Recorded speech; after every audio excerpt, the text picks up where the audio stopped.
शाहीर विश्वासराव फाटे यांच्या 103व्या जयंतीनिमित्त उपस्थित असलेल्या विचारपीठावरील मान्यवर आणि फाटे कुटुंबाच्या ज्यांना सहवास लाभला त्या अशा आपण सर्व या ठिकाणी उपस्थित आहात. सर्वांना नमस्कार. आणि माझ्या आयुष्यामध्ये भाऊंच्या सहवासात म्हणजे जेव्हा मी वैरागला होते, माझं लग्न झालं आणि मी वैरागला असताना जसं मला तिथं वातावरण होतं पहिलं, आणि त्याचप्रमाणे जेव्हा मी मोहोळ सासरी आली तर सर्वात प्रथम मला फाटे कुटुंबियांच्या सहवासामध्ये जास्त राहायला मिळालं. कारण माझ्या बुधवारपेठमध्ये मी तिथं राहिला असल्यामुळे नाणींचं पण घर तिथं आणि भाऊंचा सहवास तेव्हा खूप लाभला. आणि मी ज्यांनी सावित्रीबाई फुले पतसंस्थाची मुहूर्तमेढ रोवली आणि त्यांच्या विचारानं हे जी पतसंस्थाने गरुड झेप घेतलेले आहे असे शाहीर विश्वासराव फाटे भाऊ यांच्या सहवासामध्ये मी राहिले. आणि एक त्या बँकेची फाउंडर संचालक म्हणून मला संधी एक मिळाली. आणि भाऊ त्या बँकेच्या मीटिंगला वगैरे असायचे नेहमी, आम्ही जायचो. आणि तेव्हा इतके काही लहान मुलं होते आणि संचालिका म्हणून घेतलं होतं तेव्हा एवढं काही जास्त विचार पण हे झालेले नव्हते.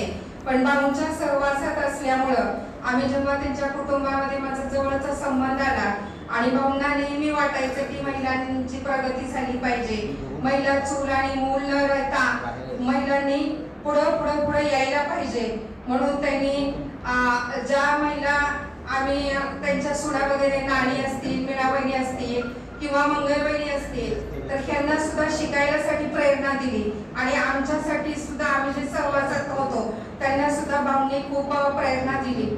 आणि भाऊंच्या जे रूम होती तर तिथं वाचनालयचं एक हे होतं आणि बॉक्स होता, तर त्यांच्यामुळं वाचनाची सुद्धा सवय लावली की भाऊ नेहमी म्हणायचे की वाचन केलं पाहिजे. आणि भाऊंनी खरं म्हणलं तर मोहोळ शहरातच नव्हे तर तालुक्यामध्ये भाऊ असताना आमच्या फाटे निवासाच्या कंपाऊंडमध्ये पहिल्यांदा महिलांचे सांस्कृतिक कार्यक्रम खूप होत होते. आणि भाऊंची प्रेरणा आम्हाला खूप मिळत होते की महिलांनी पुढे जायला पाहिजे, असं करायला पाहिजे म्हणून. आणि त्यांचे आंदोलन असतील, तहसीलच्या समोर मोर्चे असतील तेव्हा आम्ही त्यांच्या बरोबर जायचो असं. आणि आम्हाला खूप म्हणजे त्यांचं खूप आम्हाला प्रेरणा मिळत होती त्यांच्याने. कॉन्फिडन्स वाढला, बोलण्याची सवय लागली भाऊंच्यामुळं. आणि भाऊंचे विचार इतके छान होते की फाटे कुटुंबीय तर आहेच की त्यांची नातवंड असतील, हे सगळे म्हणजे उभे चांगल्या विचारांची संजीवनी त्यांच्याकडून मिळते.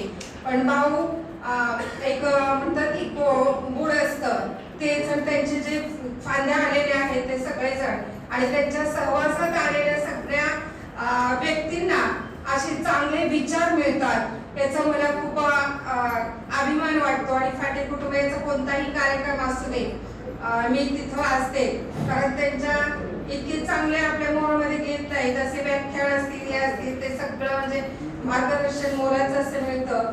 आणि एवढंच मी सांगू शकते की आजही भाऊंचा विचार जिवंत आहे. आज पावसाच्या जलधारेतून, वाऱ्यांच्या लहरीतून आणि फुलांच्या सुगंधातून भाऊंचे विचार आजही आम्हाला प्रेरित करतात. एवढंच मी बोलते आणि माझे 2 शब्द संपवते. जय